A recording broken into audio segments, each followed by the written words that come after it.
नमस्कार दोस्तों, स्वागत है आप सभी का। तो आज हम लोग मैथ्स के इम्पोर्टेंट क्वेश्चन सॉल्व करने वाले हैं जो आपके एग्जाम में आ चुके हैं सीटेट के। और जो भी बच्चे पेपर देने वाले हैं या दे चुके हैं उन सबके लिए ये क्वेश्चन इम्पोर्टेंट हैं, क्योंकि ये हर एग्जाम में आते हैं और आपके एग्जाम में आ भी चुके हैं। तो दोस्तों, जिन दोस्तों ने अभी तक हमारे चैनल सब्सक्राइब नहीं करा, प्लीज़ सब्सक्राइब कर लें और बेल आइकन को दबा दें। तो चलिए बिना टाइम गवाए स्टार्ट करते हैं हम लोग अपना पहला क्वेश्चन कह रहा है कि फाइंड एंगल। अच्छा, मैंने दोनों में दिया है, इंग्लिश हिंदी दोनों में, तो आपको जिससे प्रॉब्लम ना हो इंग्लिश में सिखा दूंगा और हिंदी में सिखा दूंगा। इंग्लिश पढ़ना आ जाएगा और हिंदी में समझना आ जाएगा। चलिए स्टार्ट करते हैं। Find angle covered when hour hand move from 6 to 3 PM। Hindi में दिया, जब घंटे की सुई सुबह 6 बजे से दोपहर 3 बजे तक चलती है तो ढका हुआ कोण क्या होता है।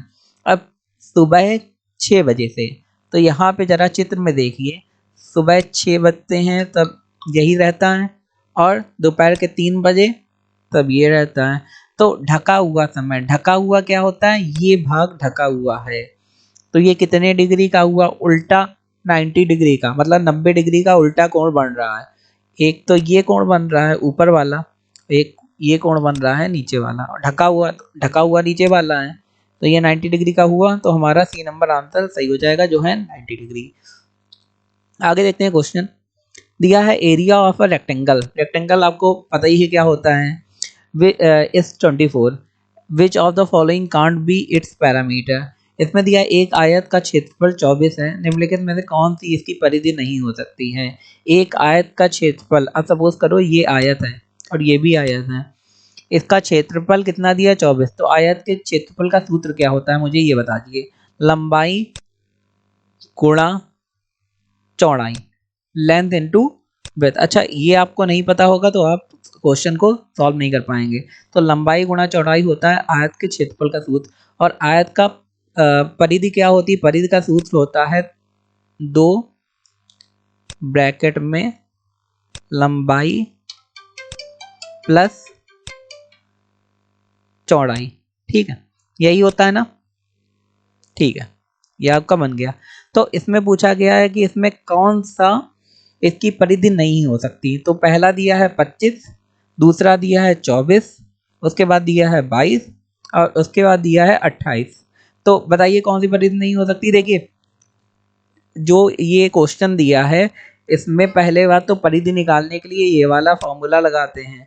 ठीक है, और परिधि कैसे निकालेंगे, जब क्षेत्रफल 24 दिया है तो हम लोग लंबाई को या तो 6 मान लें, और चौड़ाई जो है वो जाहिर सी बात लंबाई से कम होगी, और यहाँ पे 4 मान लें। तो इन दोनों का गुणा करेंगे तो 24 आएगा। तो एक तो 6 और 4 हो सकता है। दूसरा क्या हो सकता है, अगर लंबाई को हम लोग 8 मान लें और चौड़ाई को 3 मान लें, तो ये भी हो सकता है, 8 तियां 24। तो ये अलग अलग सिनेरियो बनेंगे, लेकिन आपको एक चीज़ ध्यान रखना है, अगर जो आयत है उसकी क्षेत्रफल अगर इवन नंबर पे है तो उसकी परिधि भी इवन नंबर में होगी। तो इसमें 24 इवन नंबर है, 22 इवन नंबर है, 28 इवन नंबर है, तो कौन इवन नंबर नहीं है, 25। तो ये उसकी परिधि नहीं हो सकती। दोस्तों, आई होप आपको समझ में आ गया होगा। आगे देखते हैं। In first row we have 11 pairs. Okay, 1 second। हाँ, in second we have 22 pairs and in third we have 33 pairs। Find पहली पंक्ति में हमारे पास 11 जोड़े हैं, दूसरे में हमारे पास 22 जोड़े हैं, और तीसरे में हमारे पास 33 जोड़े हैं। तो कुल जोड़ों की संख्या क्या होगी। तो दोस्तों, मैं आपको थोड़ा टाइम देता हूँ इसे सोचने के लिए, और आप हमें तुरंत बताइए कि इसका आंसर क्या होने वाला है। अगर आपने सोच लिया हो तो मैं फिर आगे बताऊँ। देखिए, पहले दिया है कि एक पंक्ति में हमारे पास 11 जोड़े हैं। 11 क्या है, जोड़े हैं। जोड़ों का मतलब क्या होता है, 2 लोग। तो 11 दूनी 22। ठीक है, दूसरी पंक्ति में हमारे पास कितने जोड़े हैं, 22। तो 22 का दुगना क्या होता है, 44। और तीसरी पंक्ति में हमारे पास 33 जोड़े हैं, तो 33 का दुगना क्या होता है, 66। होता है कि नहीं होता।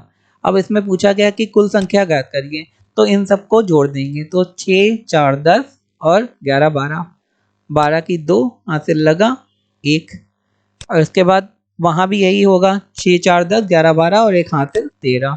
तो यहाँ पे 13 आ जाएगा, तो 132 हमारा आंसर आ जाएगा। तो बिना गवाए हमारा आंसर आ गया 132।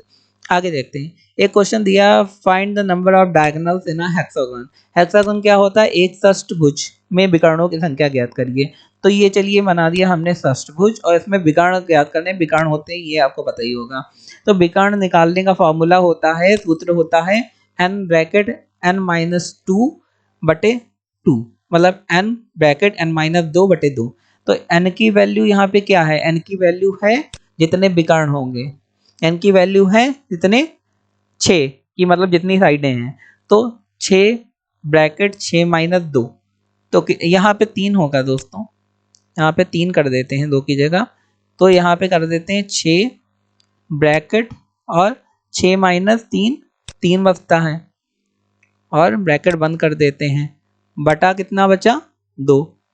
अब 6 तीनों कितना होता है, 6 12 18, 18 बटे 2, ठीक, ये होता कि नहीं होता। उसके बाद 18 बटे 2 का जब हम लोग भाग करेंगे 2 से 18 का, तो कितना आ जाएगा हमारा, 9 आ जाएगा। तो यहाँ पे आंसर 9। तो कितने विकर्ण हो गए हमारे पास, आंसर में 9 आ गया। ठीक दोस्तों, आपको समझ में आया, ये बस फॉर्मूला याद रखिए, आपका काम हो जाएगा। आगे देखते हैं। If income of a person is rupees 2000 and he spent 3/5 of the amount, find the saving। यदि किसी व्यक्ति की आय 2000 रुपये है और वह राशि का 3/5 खर्च करता है, तो उसकी बचत क्या होगी। अब सिंपल सा ये क्वेश्चन है। अब बताइए, अगर आपकी आय है, मान लीजिए, माना कि आपकी आय है टोटल 50 रुपये, और आप इस 50 रुपये से अपना आधा खर्च कर देते हैं घर की ज़रूरतों में या कुछ और काम में या अपनी ज़िंदगी में। तो आपने आधा खर्च किया, तो इसका गुणा क्या कर देंगे, 1/2 से। 1/2 ही तो होता है आधा, 2 बन जा 2 हो जाएगा। और यहाँ पे जब डिवाइड करेंगे, भाग करेंगे, 2 दूनी 4 और 1 हासिल लगा, 10 हो गया, और 2 पंजे 10। अच्छा, मैं डिवाइड करना भी बता रहा हूँ आपको। तो ये हो गया 50, मतलब जितनी सेविंग था उसका आधा, 25 निकल आया। तो अगर ये खर्च कर देता है, तो वो कितनी उसकी सेविंग बचती है, भाई 50 रुपये तनख्वाह है, 25 वो खर्च कर देता है, मतलब आधा खर्च कर देता है, तो बचा कितना, 25। तो यही वहाँ पूछा गया है कि अगर आप सोचिए कि आपकी तनख्वाह है 2000 रुपये, और उसमें से आप, सॉरी, अगर आपकी तनख्वाह है 2000 रुपये, और उसमें से आप कितना खर्च कर रहे हो, 3/5। ठीक है, अगर 3/5 आप खर्च कर दोगे, तो बचेगा क्या आपके पास। मतलब ज़्यादा खर्चीला आदमी नहीं है ज़रूर, लेकिन उसकी तनख्वाह भी उतनी ज़्यादा नहीं है। तो हम लोग क्या करेंगे, पहले हम लोग डिवाइड कर देंगे, 5 एकम 5, और ये 0 बार बार दिखा रहा है, और 5 चक्कू 20, तो यहाँ 4 और 2 0 बनेंगे कि नहीं बनेंगे, इतना ही बचेगा। जिन्हें डिवाइड ना आता हो वो सीख लें भाई। अब यहाँ 400 आ गया, 400 में क्या करेंगे, 400 में ऊपर वाला ये 3 का गुणा कर देंगे, तो हमारे पास कितना हो जाएगा, 1200। इसका मतलब 1200 वो डेली के खर्चों में, महीने के खर्चों में खर्च कर देता है। तो जो इनकी पूरी तनख्वाह थी 2000, उसमें से 1200 कम कर देंगे, क्योंकि ये तो खर्चा ही हो गया। तो बचेगा कितना हमारा, 800। तो इसका आंसर सही है 800। तो दोस्तों, अगर आपको वीडियो हमारा अच्छा लगा, तो हमारे चैनल को लाइक करें, सब्सक्राइब करें, शेयर करें। धन्यवाद।